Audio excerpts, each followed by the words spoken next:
What the hell? Bro needs airspace clearance before he drives.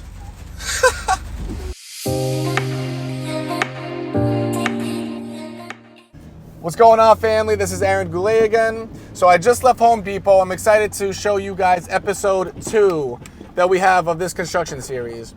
Now, on episode 2, we're going to be covering flooring install. So we'll be installing life-proof luxury vinyl plank in a kitchen area, as well as 2 bathrooms.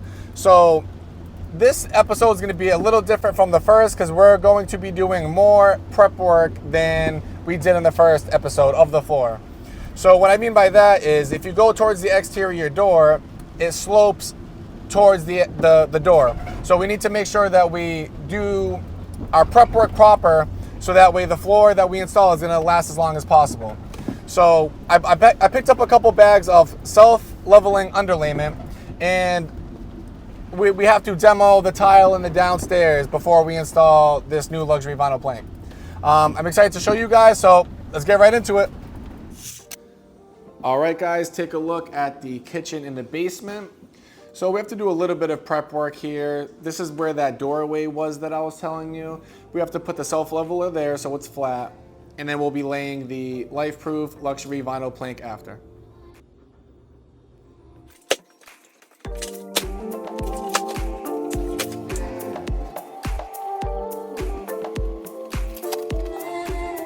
So the style that we're using from Lifeproof is called Banff Gray Hickory.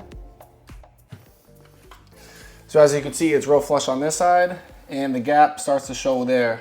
So we cannot install flooring on top of that. So what we're going to do, we're going to start pouring that self-leveling system there. And I'm just going to make this all nice and flat, so that way you're not going to have any bumps or bows in the flooring.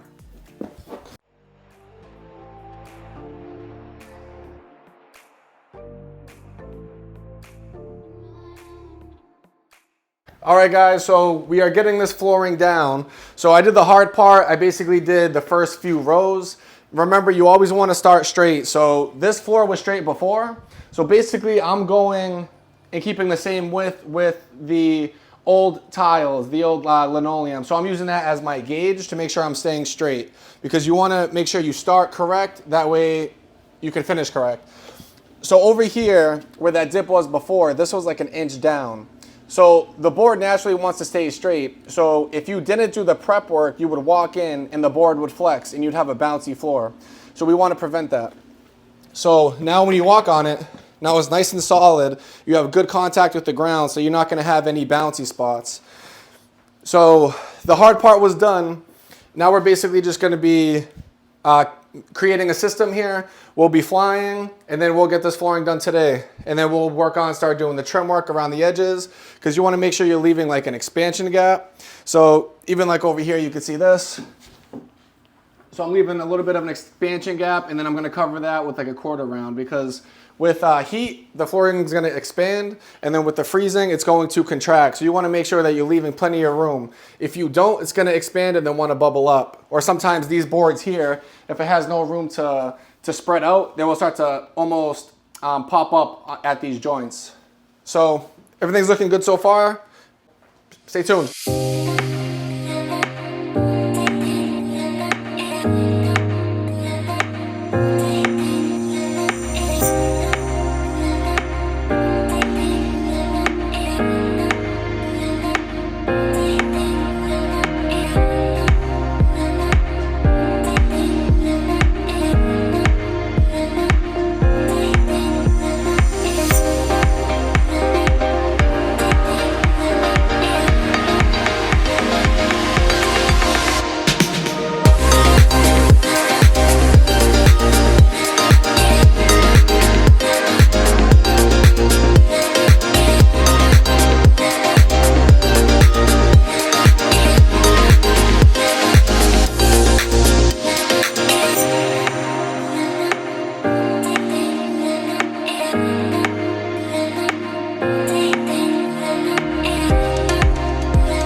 This is one of the bathrooms that the customer wants to get done. The reason they want to change the flooring is because the old tiles are popping out and they just want a complete modern look.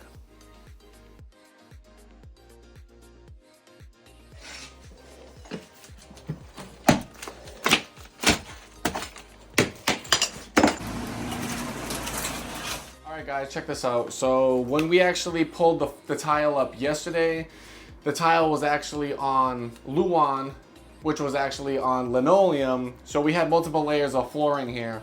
So the problem that caused us is now we have a gap under all the door jambs. So really, just to make this as basically simple as possible, we're just going to, we want a solid foundation to put our floor on, because if there's too much movement, we're gonna have problems. So we're gonna put down this concrete board, perma-base. So I got a 1/2 inch thickness on that, so that's going to raise our floor height 1/2 inch. And then we're also going to be putting some thin set onto this concrete, probably use like a 3/8 trowel or something like that. And that's going to give this a good mounting surface, because you can't really screw it to the concrete. So if you do a nice like thin set, layer of thin set, put that right on, that's basically going to glue to the slab. And then we'll have a nice foundation where we put our flooring, and it's not going to be having movement, because the reason they wanted to redo the flooring in the first place was because the floor was cracking, because there was multiple layers, not a strong foundation to put tile on, so then you had cracking and all that kind of issues. So I already dry fitted all of this, so now I'm going to go mix a bucket of thin set and then start putting in the boards piece by piece. So.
All right guys, so I just came across this tip that I want to share with you. So I'm laying out my boards here. If I measure off of that wall, it seems like this would end up being a little bit crooked. The vanity seems like the straightest thing in here. I looked at it from a couple different angles, and it seems like that's gonna make everything look the straightest. Anyways, so I'm butted up to this wall here, and this tile seems like it's gonna be a little bit to the left. You know, if you're looking at the symmetry. So what would make things look the most professional would be to have this tile centered with the toilet flange. So that way if you're taking a poop and you're like this and you're looking down, the tiles don't look like they're out of place. So how would we do that? So I got the half of this, which is just short of 12 inches. So I marked my board, and now I'm going to put my tape against that line and see the center of the toilet flange, which is about 3 inches. I'm gonna take 3 inches off this side, and then this is gonna shift this way. So that's gonna help this look a lot more symmetrical, because remember, this is finish work, and you know, all the little details matter, and that's why hiring pros is very, you know, you're gonna see some differences than if you just DIY a project. You might save a little bit of money, but the job will normally come out better when you hire somebody.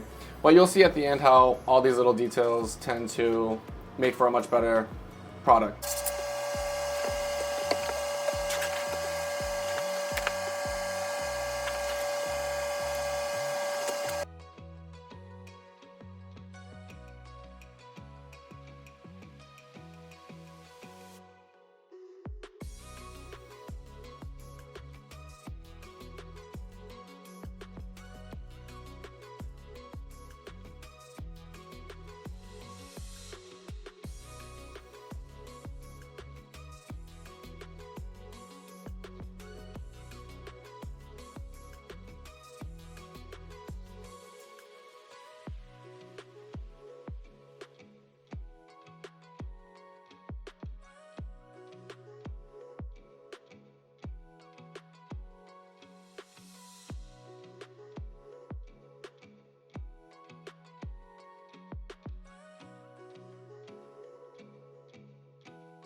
And this is a way to start the morning. All right, guys, we're taking the car today because this damn van broke down. I didn't have the correct parts to take off the spare, so we're actually just gonna tow it right to a tire shop. So they're gonna be fixing that while I'm working. So we gotta finish this job today because the homeowners have been taking time off from work, and they like to be in the house, you know, while people are working there. So I need to go upstairs. I gotta take the vanity out, take the toilet out, redo the flooring, install those back in, and then put the thresholds in both of the bathrooms, and then we will be in business there. So we'll see if we get it done. I think we will. And then the thing that sucks about it, we gotta go get the van at the tire shop. Then we gotta come back and then clean up everything from the job. So.